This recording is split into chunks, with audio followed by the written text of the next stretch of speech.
Imagine trying to cut a retroactive paycheck for someone who stopped working for you over 20 years ago and making sure it perfectly matches, what you pay your newest hire today, who are doing the exact same job. Oh, wait. Are you talking about pre-1992 public sector bank retirees? Fat chance. No. I'm referring specifically to state judges across India who retired over 20 years ago. Ah, okay. I thought it was too good to be true. Right. Whether it is retired judges or bank retirees, backdating 20 years' pay to reflect today's salary structure is just a complete bureaucratic nightmare. Yeah, and that's exactly what the Indian Supreme Court just forced the government to untangle. So welcome to today's deep dive. We're pulling from a recent Supreme Court ruling from May 2026. We are. And our mission today is to unpack a major Supreme Court clarification. That's, unlocking massive retroactive pension benefits for the judiciary. The court decreed that revised financial benefits for retired High Court judges must be implemented from October 2016 to uphold the one rank, one pension principle. Okay, let's unpack this, because the actual numbers here are, frankly, substantial. Under a 2025 ruling, retired High Court Chief Justices are entitled to 15 lakh rupees per year. Yeah, while retired High Court judges get 13.5 lakh rupees per year. A decent pension brings dignity in old age, but only if you're lucky enough to receive one. This case, first launched in 2025, has been disposed of in 2026, with the Union of India effectively facing a writ of mandamus. Meanwhile, retirees seeking pension updation and RBI parity have been waiting 30 years. How is that fair to bank retirees? Precisely. A swift verdict for the powerful, decades of waiting for retirees. After a lifetime of service, this is the dignity they're left with, or lack thereof. You raised a very important point, which I'm sure is not lost on many public sector bank retirees watching this podcast. Exactly. And that's why it deserves more than polite acknowledgement. Every retiree listening knows this isn't theory. It's their life, their dignity, and their long-delayed justice. Anyway, back to these lucky retired High Court judges. Right, and the amount of money represent a significant commitment. But, putting a revised salary figure on paper is the easy part. Oh, absolutely. The moment you introduce revised pensions for people who've already left the system, you hit a massive logistical and affordability wall. You're dealing with decades of different pay scales. Exactly. A 15 lakh salary on paper means nothing to someone who retired a decade ago unless you figure out exactly how far back that clock rewinds. In the case of bank retires, this is exactly what they've been fighting for: retrospective updation. And that timeline? That was the crucial missing piece. A bench led by Chief Justice Surya Kant, alongside Justices Joymalia Bagchi and Vipul M. Pancholi, finally provided the retrospective anchor date. Oh, okay. So what was the date they landed on? October 9, 2016.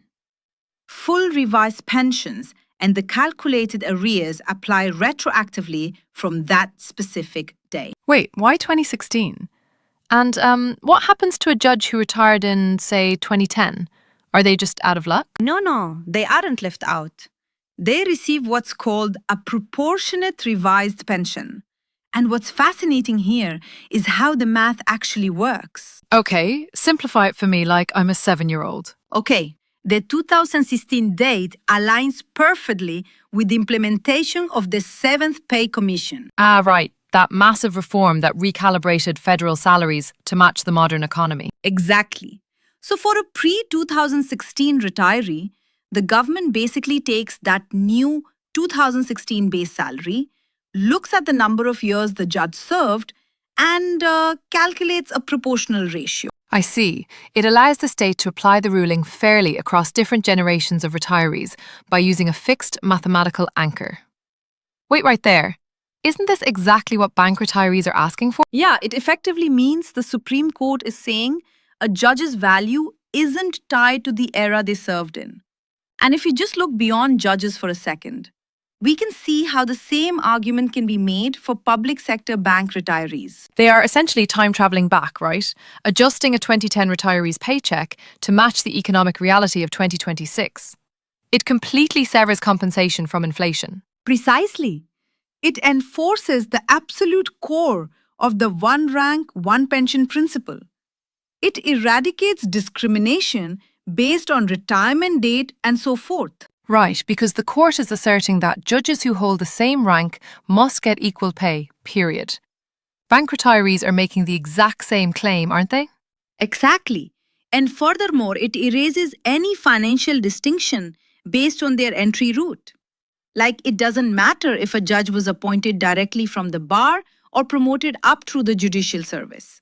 A judge is a judge. Wait, I'm a bit confused though. Didn't they already pass the one rank, one pension ruling in May of 2005? Why are we back in court dragging this out? Didn't that settle it? Well, it settled the legal philosophy, yeah, but it created immense bureaucratic gridlock.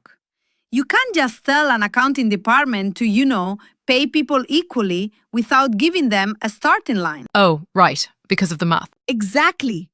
The Union of India, represented by Attorney General R. Venkatramani, actually had to file for this exact cutoff date. To align the judiciary's pensions with those 7th Pay Commission reforms. Right, without that October 2016 anchor, the government literally couldn't process the math.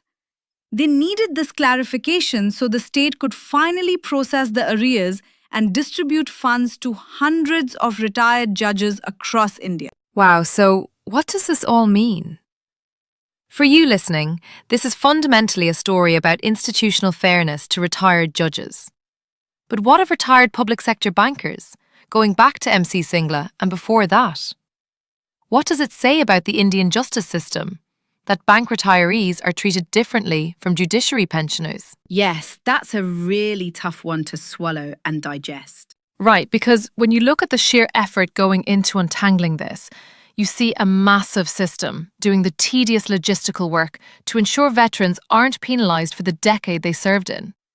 Sadly, the same couldn't be said for bank retirees. Exactly, and if we connect these to the bigger picture, this solidifies a rigid, the High Court OROP retrospective settlement is an undeniable precedent for bank retirees and the MC Singla case. The Supreme Court is defining what financial equality looks like in practice. But my question is, does that definition apply to bank retirees? Or is it a discriminatory definition? The very thing the justices ruled against in 2025. By explicitly removing arbitrary factors like your appointment source or the year you handed in your retirement papers from the value of a lifetime pension. Which leaves you with a pretty massive question to ponder. If the judiciary has successfully cemented this retroactive one rank, one pension equality for its own members, regardless of their entry route, could this exact legal precedent inspire the Supreme Court this July in the MC Singla case to demand the same retroactive parity for bank retirees? That's an excellent question and conundrum to finish on. Thank you for watching. Please comment, subscribe, view and share. Until the next time.